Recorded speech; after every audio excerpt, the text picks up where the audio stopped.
Alors c'est vrai qu'il faut croire en Dieu, mais la Torah n'a jamais écrit nulle part qu'il fallait croire en Dieu. Ni les chrétiens, ni les musulmans n'ont aucune preuve à la véracité de leur religion.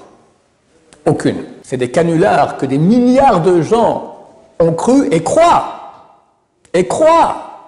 Il n'y a aucune preuve. Tout ce qui n'est pas copié de chez nous, ça vaut rien. Darwin, aussi tordu qu'il était, il a dit « je ne peux pas expliquer ça ». C'est impossible. Par hasard.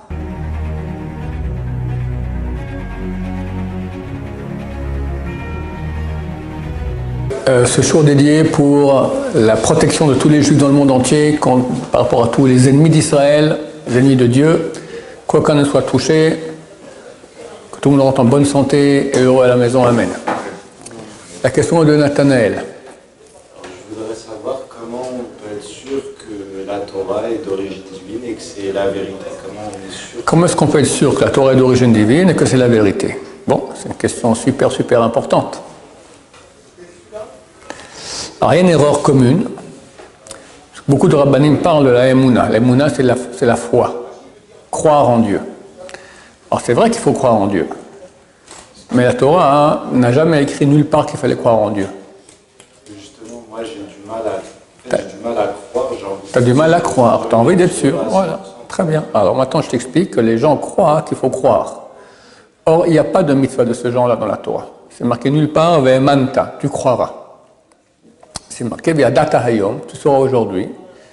Vashevotal levavecha, ki Hashem Elokim. Tu ramèneras à ton corps que Dieu est tout-puissant sur terre, dans le ciel et sur terre. Donc, il y a l'étape d'abord qui s'appelle savoir.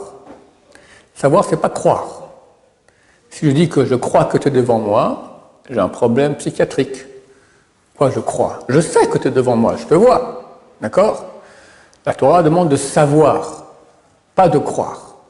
Une fois qu'on sait, après, il y a aussi un travail qu'on va appeler la Emouna, que ce qu'on a appris avec la tête, on va commencer à le vivre au niveau du cœur. Mais vivre au niveau du cœur, sans qu'on soit passé d'abord par la tête, et la tête, c'est pas de la croyance, c'est de la connaissance. J'ai fait un cours très célèbre qui s'appelle La preuve irréfutable, et j'explique ça là-bas au début du cours. Et je dis, voilà, quelqu'un dit, je crois qu'il y a un cactus là, dans l'armoire. T'es certain? Il dit certain. Mais tu as ouvert une fois l'armoire pour voir? Non. Mais je suis convaincu, je crois qu'il y a un cactus. Peut-être oui, peut-être non. Il y a plus de chances qu'il n'y ait pas de cactus plutôt qu'il y ait un cactus. Comment est-ce qu'on peut baser? Alors si c'est que l'histoire du cactus, rien à faire, qu'il n'y ait pas de cactus, la vie continue.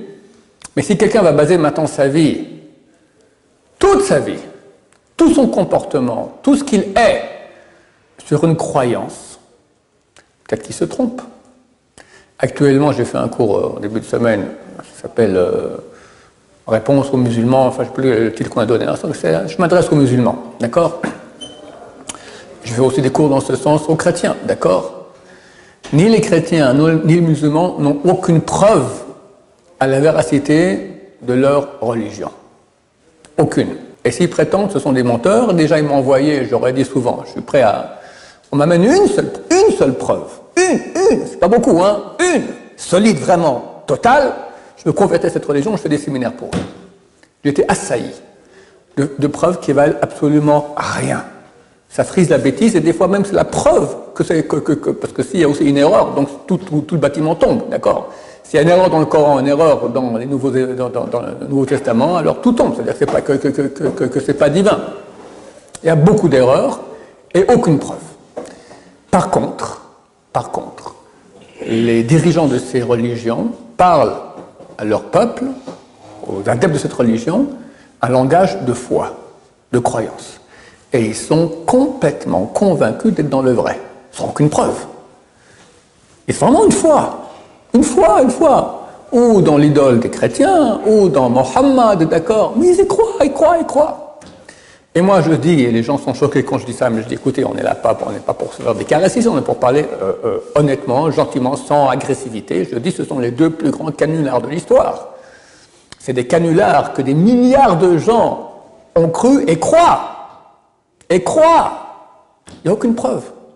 Mais c'est pas mieux que le cactus. D'accord? Comment tu peux baser ta vie entière sur une religion que tu n'as aucune preuve qu'elle est vraie? Alors ils ont amené des tas de preuves. les dirigeants de ces religions essayent d'amener plus les musulmans que les chrétiens. Mais quand tu analyses, ça vaut rien. Il y a un type qui a sorti un livre maintenant sans une preuve que le Coran est faux, quelque chose comme ça. Il y a un autre, c'est le mirage du Coran, le miracle du Coran, d'accord. Alors il y a des preuves, mais tout ce qui est vraiment solide chez eux, c'est copié de chez nous. Ils l'ont pris après. Donc Mohammed, il est mort en 600, l'Hégire c'est 632, 634, je sais plus, d'accord, voilà. Le Talmud est écrit en l'an 450 de la 4, donc presque deux siècles auparavant. Plus les écrits des salles d'Israël qu'il y avait, etc. Il a copié, il a reçu d'un maître juif, il a copié, il a mis des tas de trucs dans le Coran. Mais tout ce qui n'est pas copié de chez nous, ça vaut rien. Rien, et il y a des erreurs monumentales. Bon, c'est pas le sujet maintenant, le sujet c'est la Torah. Donc ta démarche elle est absolument juste. Il ne faut pas croire de façon aveugle. Et il y en a, quand on dit ça, même dans le monde juif, ils sont horrifiés. Et nous on dit non, vérifiez chez les grands rabbins du Moyen-Âge, presque tous ont fait des grandes démonstrations rationnelles de véracité de la Torah. Alors, moi, quand les gens posent la question, je dis il y a 2 cours que j'ai faits. Un qui s'appelle la preuve irréfutable. Tu l'as vu ce cours? Eh bien, il faut aller le voir, mon cher ami. Ça règle tous les problèmes. C'est un cours que j'ai fait peut-être il y a 30 ans, quand je suis encore tout beau, tout jeune. Et là-bas, je prouve par A plus B. Vraiment, tac, tac, tac, rationnel. D'abord, je donne toutes les règles. Il ne faut pas croire, il faut une preuve solide. Je montre c'est quoi une preuve qui n'est pas solide, une preuve qui est oui solide, bien comprendre c'est quoi les règles du jeu. Puis après, tric, on y va. Jusqu'à aujourd'hui, personne n'a pu réfuter. Personne n'a pu réfuter, c'est total. Puis après, tu as un cours spectaculaire, extraordinaire, c'est le plus beau cours que je fais de ma vie. Alors c'est moins rationnel 100%, mais c'est tellement spectaculaire, ça s'appelle Germania. Tu vas voir ces 2 cours-là, après tu n'auras plus aucun doute. Maintenant, plus aucun doute au niveau du raisonnement. C'est-à-dire tu auras eu toutes les preuves. Vraiment, c'est super solide. Il faut aussi après avoir un 3e cours qui s'appelle « Est-ce que les rabbins ont inventé ?» Parce que cette démonstration elle est sur la loi écrite, mais pas sur la loi orale. D'accord? Or, la loi écrite, on peut lui faire dire un peu ce qu'on veut. Et l'islam et la chrétienté disent qu'ils croient en la loi écrite, mais ils peuvent l'interpréter comme ils veulent, dire n'importe quoi. Donc, il faut une loi orale qui est une autre façon de comprendre la loi écrite qu'on a reçue de Moshe Rabbeinu. Elle a reçu ça en tradition des sages d'Israël depuis Moshe Rabbeinu. Qui me dit que je veux bien faire la Torah de Dieu, mais pas la Torah des rabbins. Il y a encore un cours qui s'appelle « Et les rabbins ont-ils inventé ?» Il y en a plusieurs de ce type-là. Tu vois, tous disent la même chose à peu près. Je prouve par A plus B que la loi orale aussi elle est d'origine divine. Ok? Donc, dès que tu as ça, tu auras la preuve par A plus B comme quoi la Torah est d'origine divine est terminée. Maintenant, je vais te rajouter encore quelques petits points que je ne cite pas là-bas. La démonstration, elle est basée sur quoi? Elle est basée sur une série de malédictions qu'il y a dans la Torah. Et là, on fait la démonstration sur les malédictions. Dans la paracha de Kitavo, c'est Dvarim, donc Deutéronome, chapitre 28, là-bas, Dieu dit, si vous faites ma Torah, vous aurez toutes sortes de bénédictions. Et c'est de très belles bénédictions. Puis après, sinon, et alors là, on a 98 malédictions terribles. Quand on lit ça, la Torah, au mois de Elul, d'accord, en été, au mois d'août, on lit ça à voix basse rapidement. C'est terrible. Et hélas, elles se sont réalisées. Parce que le peuple d'Israël s'est mal comporté. Donc, il a subi ces malédictions. Combien le peuple d'Israël a souffert durant l'exil, c'est terrible. Mais tout ce qui était écrit s'est réalisé de façon anormale. Par exemple, on parlera de toi sans cesse. Regarde dans le monde combien on parle de... Il y a eu d'autres guerres dans le monde, d'accord, avec beaucoup plus de morts, etc. On parle de... Nous, le monde entier est mobilisé, ça va. Il y a d'autres peuples comme moi, et c'est pas qu'aujourd'hui, depuis toujours c'est comme ça. Une fois, ils ont fait un sondage en Amérique, quelle est la superficie de l'État d'Israël? La réponse moyenne des Américains, c'était comme la France, 60 fois plus grande que ce que c'est qu'Israël. 60 fois plus. Ça veut dire que pour avoir une moyenne pareille, il y en a qui ne sont quand même pas des gens complètement ignorants, ils ont vu une fois une carte géographique, ils ont vu c'est quoi Israël? On peut voir, c'est tout petit. Pour arriver à une moyenne de 60 fois, il faut que beaucoup d'autres disent c'est grand comme toute l'Amérique. Au moins la moitié des gens qui ont répondu ont dû répondre Israël c'est grand comme toute l'Amérique. Pourquoi? On parle de nous tellement. Tu seras dispersé partout. Il y aura des juifs dans le monde entier. Tu ne vas pas rester longtemps dans un même pays. Chaque juif, tu racontes son histoire. Depuis 2000 ans, il a fait environ 10 pays. Il était là, après il était là, après il était là, après il était là. Un Français, il est français depuis 2000 ans. Italien depuis 2000 ans, etc. On prend et tout est écrit à l'avance. Là, ça s'arrête. Et moi, maintenant, je vais te rajouter des choses qui ne sont pas dans ce cours-là. C'est l'actualité. Parce qu'il y a une suite, c'est marqué après l'exil. Ce chapitre-là, c'est le chapitre 28 de Deutéronome. Chapitre 30, il commence... Si je me souviens mal, il nous dit qu'on va être rassemblés de l'exil et qu'on va revenir. Très bien. Il va dire après que soient arrivées ces bénédictions, ces malédictions, Dieu aura pitié de toi, te ramènera en terre d'Israël, même tu seras dans les endroits les plus reculés du monde, là-bas Dieu te ramènera sur la terre d'Israël, et Dieu va te rendre plus florissant, la terre devient florissante. C'est écrit aussi dans le prophète Yahezkel, chapitre 36, la terre qui était aride, parce que cette terre extrêmement florissante, c'est marqué plusieurs fois dans la Torah, une terre dans laquelle coule le lait et le miel. C'est quoi le lait et le miel? Il y a le miel qui tombe, tellement les fruits sont doux et mûrs, il y a du miel qui tombe, soit du miel de date, soit du miel de figue, qui tombe par terre, et tu as des chèvres qui passent, et du lait qui tombe de leur mamelle, ça se mélange. D'accord? Donc ça sera un pays extrêmement fertile. C'est une terre très très fertile. Mais pendant 1800 ans d'occupation étrangère arabe et autres, croisées, romaines, byzantines, etc., la terre dit « halte, je ne donne pas mes fruits ». Revient le peuple d'Israël, tric, elle donne ses fruits. La Gemara dans le traité Sanhedrin, page 98, dit à Rabbi Abba, tu n'as pas de signe de la fin plus clair que celui-là. Que le Mashiach arrive bientôt. Bon, tu me diras, c'est pas 6 mois qu'il y a des fruits, ça fait presque un siècle. Oui, ok, on regarde l'histoire. Il y a un retour en terre d'Israël, la terre commence à donner ses fruits. Les goïms ont appelé cela, les peuples ont appelé cela le miracle agricole israélien. D'un désert, on a fait un jardin potager le plus beau au monde. Les fruits, aujourd'hui, les meilleurs agronomes au monde sont israéliens, on exporte dans le monde entier, un petit peu de rien du tout. D'accord? La terre donne ses fruits. Ensuite, le peuple d'Israël revient sur sa terre. Ensuite, tchouva, c'est marqué là-bas, et dans le chapitre 30 de Deutéronome, que Dieu va circoncire notre cœur afin qu'on aille dans ses lois. Et c'est marqué dans le chapitre 36 de Yahezkel, Dieu va jeter sur nous de l'eau pure et va nous purifier pour qu'on aille dans ses lois. Et tu vois aujourd'hui ce qui se passe. À la création de l'État d'Israël, il y avait 200 familles orthodoxes. 200. Ben Gurion, il a dit, dans 20 ans, il n'y aura plus personne, plus aucun religieux. Il y a eu dans le baba. Il y a un mouvement de tchouva extraordinaire partout. Toutes les couches de la population se rapprochent. Alors, il y en a qui deviennent complètement religieux. Il y a eu un sondage il y a quelques années ici, officiel, non religieux de l'État. Et le résultat a été, le directeur de ce sondage a dit, c'est pas une mode. C'est un changement radical profond dans la conscience israélienne. Il y a un rapprochement des Juifs à la Torah. Il y en a qui ouvraient jamais un Tanakh, la Bible, ils ouvrent. Il y en a qui ne croyaient pas en Dieu, ils croient en un Dieu. C'est tout, pas plus. Il y en a qui commencent à faire Shabbat, il y en a ci, il y en a ça, il y en a ça. Mais il y a un mouvement de ce type. Et puis le 7 octobre, là, on n'en parle pas. C'est fini. Là. Fini, la gauche, tout ça, on n'en parle plus. Qu'un noyau dur de médias tordus. Mais les gens croient en Dieu, parlent de Dieu, sont unis, reviennent, des milliers qui font tchouva, des milliers. La Gemara, elle dit, dans le traité Yoma, que pour un qui fait tchouva, Dieu peut sauver le monde entier. Et qu'on va y en avoir aujourd'hui des milliers. Ça a été écrit, c'est une preuve, non? C'est beau. Qui aurait cru que le peuple d'Israël reviendrait sur la terre d'Israël? J'ai des écrits chrétiens, lorsqu'en 1895, il y a eu le premier congrès sioniste mondial. Il y a une faction des chrétiens, parce que chaque fois que j'écris ça, après on m'écrit, mais non, ils n'ont pas dit ça. Alors, il y a une faction des chrétiens, et ma source, c'est Vilta Catholica, c'est une revue officielle du Vatican, en 1895. Ces chrétiens-là, du Vatican, ils disent que Dieu a puni le peuple d'Israël, qui doit rester en exil pour l'éternité. Pourquoi? Pour montrer en exemple à toutes les nations comment Dieu punit le mauvais peuple juif qui refuse de reconnaître l'idole des chrétiens. Et hélas, beaucoup de juifs ont cru en soi. Après 1800 ans que je souffre en exil, les chrétiens, tout va bien, nous on souffre, peut-être que c'est eux qui ont raison. D'accord? C'est ce que les chrétiens disent. Et il rajoute là-bas, vu qu'il y a eu le congrès sioniste mondial, qui parlait d'un retour éventuel en terre d'Israël, il dit un retour éventuel en terre d'Israël avec Jérusalem comme capitale, d'après, et va contraire aux prophéties de JC lui-même. Eux aussi, ils ont eu dans le baba. D'accord? Ils n'ont pas reconnu Jérusalem en tant que capitale. C'est trop impossible pour eux. Mais ça s'appelle déni de la réalité. Viens, prends l'avion, regarde, qu'est-ce que tu vois?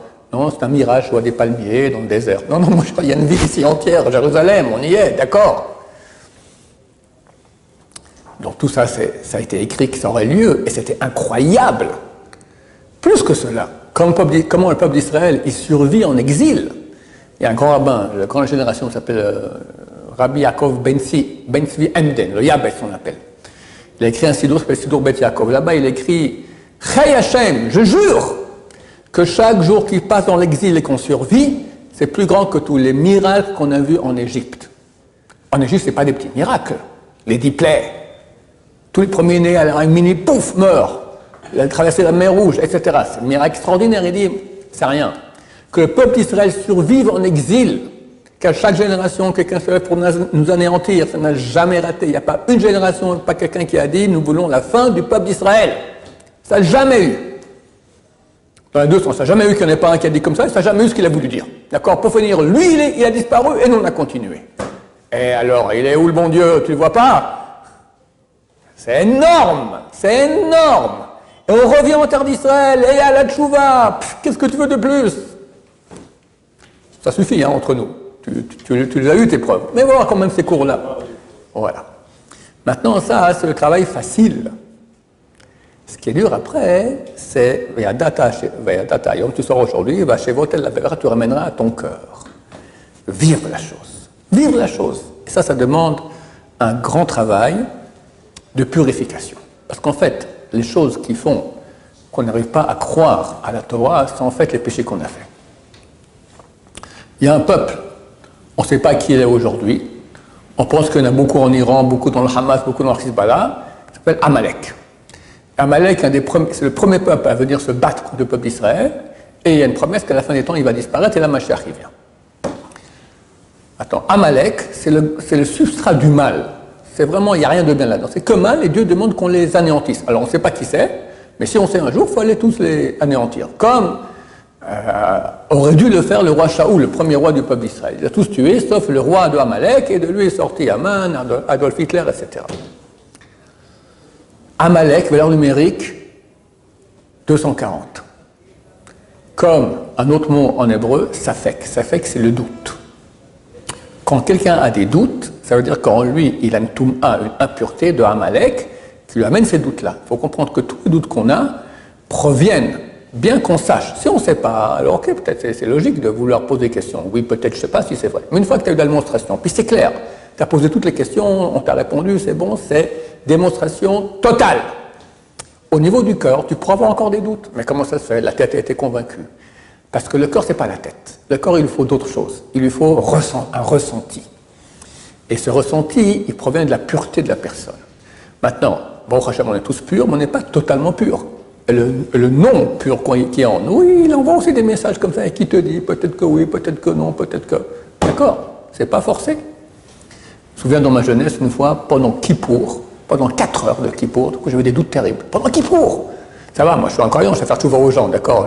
L'argumentaire, il est super solide.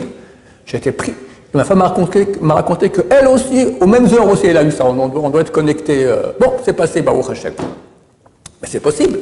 Bien que tu aies toute ta démonstration totale rationnelle, le cœur, pour le cœur, il faut purifier le cœur. Et ça, c'est un travail long de pratiquer les mitzvot, faire très attention de ne pas faire de péché, et si on en fait, faire tchoua là-dessus, et après faire un travail du cœur. Le travail du cœur, c'est marqué dans le Shema Israël. Si vous allez faire le mitzvot que je vous ordonne aujourd'hui, d'aimer l'Éternel votre Dieu, de toute ton âme et de tout ton cœur. D'aimer, de servir, de servir Dieu de toute ton âme, tout ton cœur. Servir Dieu toute ton âme, c'est même si maintenant un goy vient te dire où tu fais maintenant, t'embrasses l'idole ou je te tue, tu te fais tuer, d'accord? Ou bien aller à Gaza et se faire flinguer là-bas, c'est aussi mourir à Kiddush Hashem, de tout ton corps, de toute ton âme. De tout ton cœur, c'est quoi? Prière. Le travail qu'on appelle le travail du cœur, c'est la prière. L'étude de Torah, il ne faut pas besoin d'un cœur pour la Torah. La Torah, il faut réfléchir. C'est comme avec une femme. Je dis très souvent que Chazal et sages d'Israël ont comparé notre relation avec Dieu comme la relation avec une femme. Rabbi Akiva a dit, si tous les livres sont saints, Shir HaShirim, c'est le saint des saints. C'est quoi Shir HaShirim? Une histoire d'amour passionnée. Donc on voit qu'on compare la relation à une histoire d'amour passionné, quoi, entre un homme et une femme, mais en fait c'est un exemple de l'histoire passionnée d'amour entre le peuple d'Israël et Dieu. Donc les sages d'Israël ont comparé très souvent la relation qu'on a avec Dieu comme celle qu'on a avec une femme. Maintenant, avec une femme, alors, il y a 3 types de relations. Il y a ce qui est physique. Tu rends service, tu fais la vaisselle, tu descends la poubelle, tu es gentil, d'accord. Il y a rationnel. On parle ensemble, on se connaît. Qu'est-ce que tu penses sur ci, qu'est-ce que tu penses sur ça? On est en connaissance l'un de l'autre. Et il y a sentimental. Des mots d'amour, des mots d'estime, une relation d'amour. Avec Dieu, idem. Le côté physique, les mitzvot. Tu mets les tefilines, tu fais la bracha avant de manger, Birkat Amazon, tu ne manges pas ce qui n'est pas cachère, tu ne regardes pas les filles dans la rue, les femmes se mettent en sniout, le mikvé, etc. C'est tes actes. Après, il y a la connaissance de Dieu. Comment on peut connaître Dieu? Lui parler. Et lui me parle. Comment on fait? Sa Torah. Quand j'étudie la Torah, j'étudie la pensée de Dieu. Donc je le connais, je sais qui il est. Comme ma femme me raconte maintenant son histoire, ses parents, son machin, ce qu'elle aime, ce qu'elle n'aime pas, Dieu me raconte aussi qui il est, qu'est-ce qu'il aime, qu'est-ce qu'il n'aime pas. C'est la Torah. Ok, alors j'ai déjà les 2 axes, physique et connaissance. Sentimentale, prière. Prière. Dans la prière, tu peux arriver à des sensations d'Hachem très puissantes. Quant à ça, tu n'as plus aucun doute. Parce que ce n'est pas rationnel, c'est vécu. C'est au niveau du vécu. C'est pour ça que les chrétiens et les musulmans, eux, se trompent, mais ont un vécu, parce qu'ils croient en leur